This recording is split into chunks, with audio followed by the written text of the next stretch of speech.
Live from Johannesburg, this is eNCA. Thanks for joining us. I'm Annie Hatton. 2 of the 5 police officers killed in Engcobo were buried today.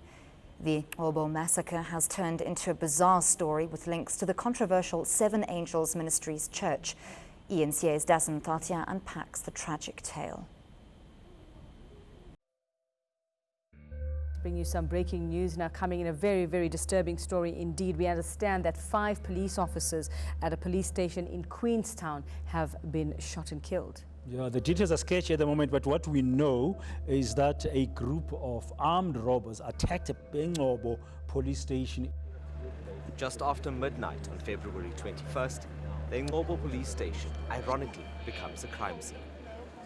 5 police officers and a soldier are killed by an armed gang. Warrant officer Zuko Mbini and constables Kuhle Mateta, Zuko Ncheku, Spongaseni Sandlana, and Mqanduli Ponko die in the line of duty. Soldier Freddy Mqanduli is also gunned down. 10 state-issue guns are taken, a police car is hijacked, and the robbers disappear without a trace. It's a quiet rural town, just over an hour out of Mthatha, but news of the tragedy spreads far and wide. And by daylight, the Luwehini community knows one of their own is no more. We first heard the news in the radio, but 2 policemen came here and delivered the news. And everybody here, more especially the mother of the child, she nearly died, and she was taken to the doctor. She was weak until yesterday. At least she's better now. The reason for that is that the boy is the breadwinner. Yes, he's not married, but he has got 2 kids and the whole of this family. It's him who's looking after it. Fear grips the small town. It's not safe for us, and I don't know how can I explain it, but we're not safe as a community if they can go into a police station and kill a policeman. Now the pressure is on, and police move quickly to save face and serve justice. Mayingagqithi 72 hours singakavalelwa. They don't respect police because police are bound by these sections. They are not allowed to shoot, to kill, even if they are in trouble. I should think if the government can just try to be lenient in these tight laws which bind the policemen from not shooting when they are in danger, maybe criminals will understand or respect the police. Do you think that they can finish this in 72 hours? God in their side, they can. 5 lives lost at the same time. God is there, is going to help the police. I hope so. Hours after Luke's prophetic words, the search for the killers leads police directly to a church, just 3 kilometers from the crime scene. This is completely bizarre. I mean, if you think about it, it's actually the last place that you would expect suspects, such brazen suspects, to be hiding out at a church like this. Let me just show you where we are at the moment. This is the church that was raided last night by police. We understand that it was quite a high-level operation that was conducted.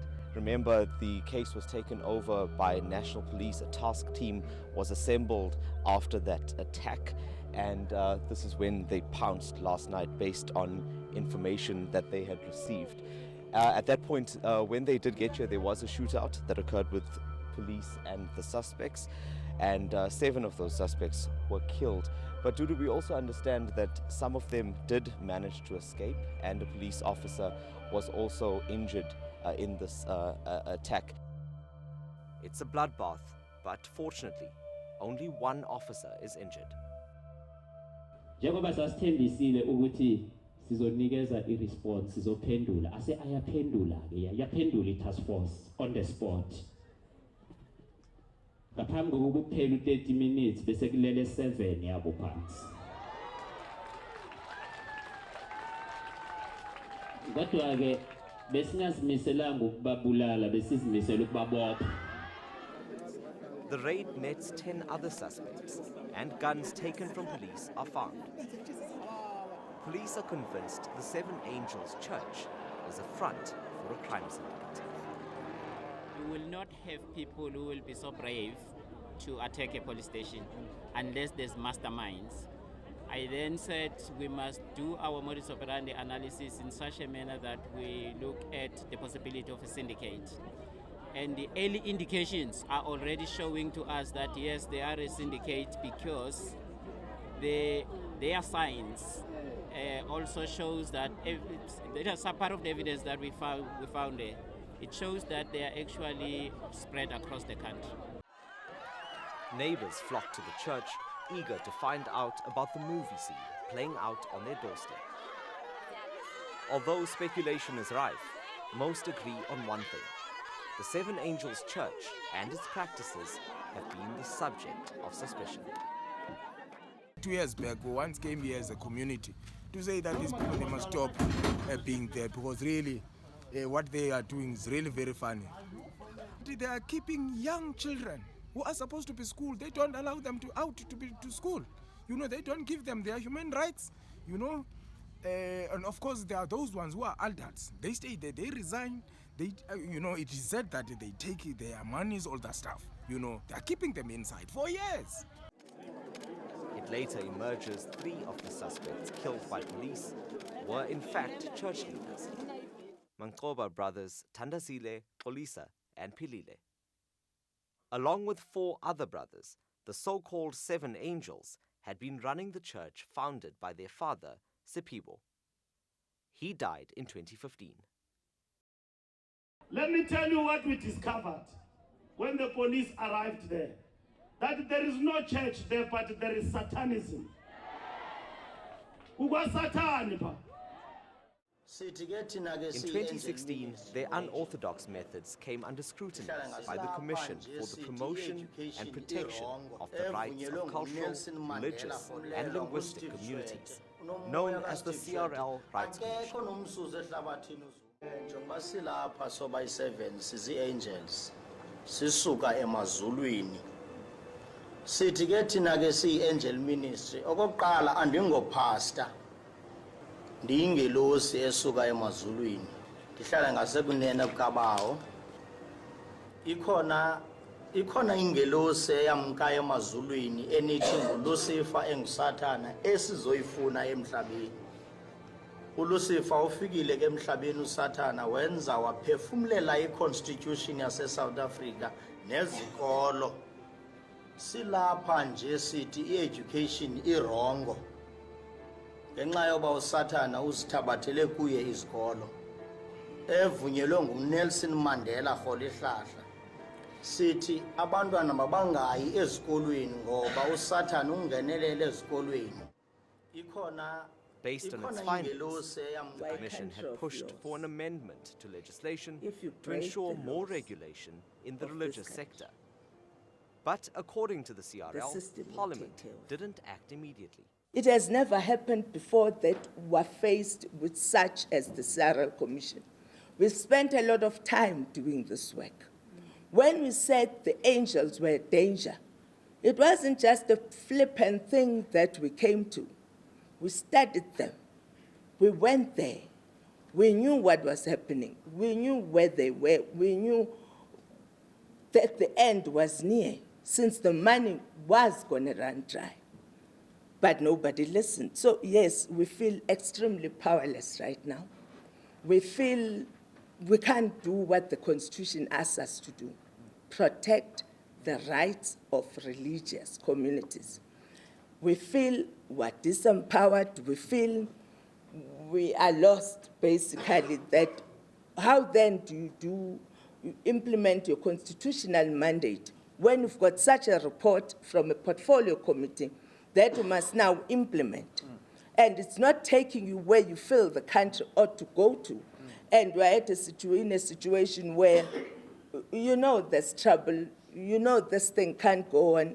You know, if people say we can regulate ourselves, that there'll be no effective regulation if they suddenly say, no, we can do this, leave us alone. They haven't done it over 20 years.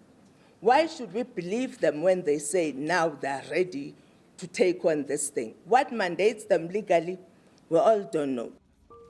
18 children were rescued from the Seven Angels Church 2 years ago, but more were found there during the raid. Some were taken to places of safety, others to their homes. One of them is Nolusapo Umgewu's granddaughter. She recalls how, many years ago, the young lady, now 20, left home to live with the Mqanduli. Ebengihlupha kuba kaloku uphume esikolweni bendingathandi bayeke isikolo bendithanda ifundile nam andamnantsika andathi uba hayi andifune eso ayiye phaya waya ke ndimbona uba baxhinile uya phaya bababukela abantwana balapho babacinga fana kumandi phaya hayi ndamkhulula ke. But if this is anything to go by, it seems there isn't much to envy. Congregants live on the property in cramped quarters, donating all their worldly possessions to the church. One of the surviving brothers, Banele, says their practices are just misunderstood. So to your knowledge, the church wasn't involved in anything illegal? No, there's no word in our church and said go and steal. No. There's no such thing. Some came with the idea of the church will never collapse while they're still alive. Some of them bought us cars, some of them gave us money. That is, yes. So it's something that we didn't say to people, you must come and give back, you must come back and give us your money, no. So they came with, we don't have a new message with the people, we are still going with my father's way. He defends the church, but he can't do the same for his brother Thandazile. Mqanduli believes he and a gang orchestrated the SAPS attack. No one will trust me, and because of my brother.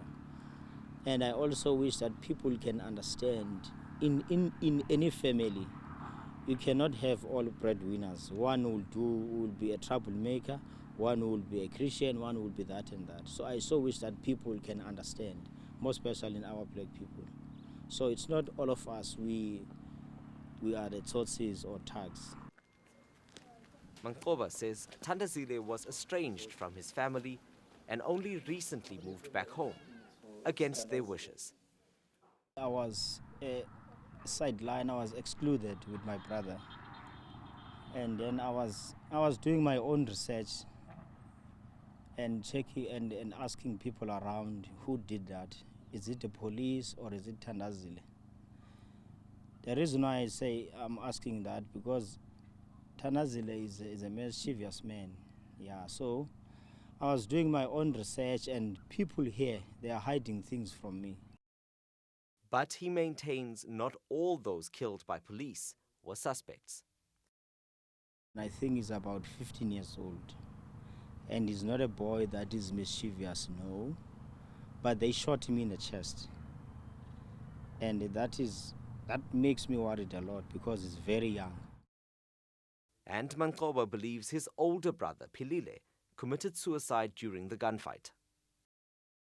He said, God, why you do this to me? And then he took the sword and he killed himself. He was not shot. Only the police, they shot him in his hand. And he was fighting because he trained in many styles of karate, kung fu and stuff. But they didn't kill him. He killed himself. After the initial breakthrough, police cut back on information shared with journalists about the investigation. The Independent Police Investigative Directorate is also probing the shooting. 6 days after the police station massacre and 3 days after the arrests, the Engcobo Magistrates Court is handling one of its most high-profile cases to date. The hours tick by as administrative delays continue, but the community is undeterred. With the level of tension in the town, police are taking no chances. Kumapolisa ethu afe ngendlela engaqondakaliyo efa esemsebenzini. Sibuhlungu kakhulu ngento eqhubeke apha ene sizofuna ukuva ngento yonke uba kuqhubeke ntoni, kwenzeka ntoni. Access to the courtroom is restricted, and inside, journalists are barred from filming the suspects since they will be forming part of an ID parade. Well, 4 of the suspects arrested for the police station shooting in Engcobo in the Eastern Cape have appeared in court. In the days to follow, 2 more suspects are arrested, including another Mqanduli brother. But the worst isn't over for the Engcobo community or the SAPS. 3 more police lives are lost at midnight that day, this time in a car crash. A 4th officer is critically injured. Although unrelated, it's another tragedy too soon. The accident scene is mere kilometers away from the Methodist church where, hours later, a memorial for the massacre victims is being held. Families, police officers, and residents gather to pay tribute to their fallen heroes. There are laws that the government must improve, must change. One, if the government can have a referendum for the death penalty, because these guys are going to be there and they're going to be given some rights. They are going to get food there that we do not get in our homes. But that food that are going to get are our taxes. It's also the first day on the job for the new police minister, Mqanduli. And true to form, he plays to the gallery. Umuntu osemthethweni kufanele azivikele yena, avikele nabaseduze kwakhe, asebenzise yonke iforce anayo. Hamba ufunde section 49 ku-Criminal Procedure Act. Akusho mina. Uthi usebenzise yonke iforce onayo. Azathi ngesingisi, if it needs be, it can be a fatal force or deadly force, yeah. Kuyofanele siqikelele ukuthi izinto ezinje amaphoyisa akulungele ngokwanele ukuyivikela ngokuphelele. And please, if you are called again to do the same, please do it.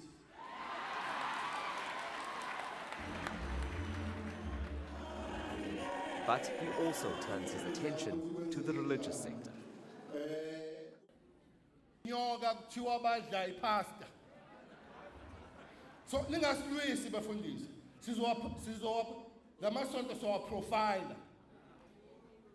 sizowa-profiler. Sazi ukuthi oba ningasibizike ngokuthi sabahedeni ngoba silwa namasonto. Asilwi namasonto. But kufanele amasonto abe amasonto. 3 of the so-called angels are dead. 1 has been arrested and the others have been questioned. Their church is unofficially shut down. But Mqanduli still fears reprisals from the community.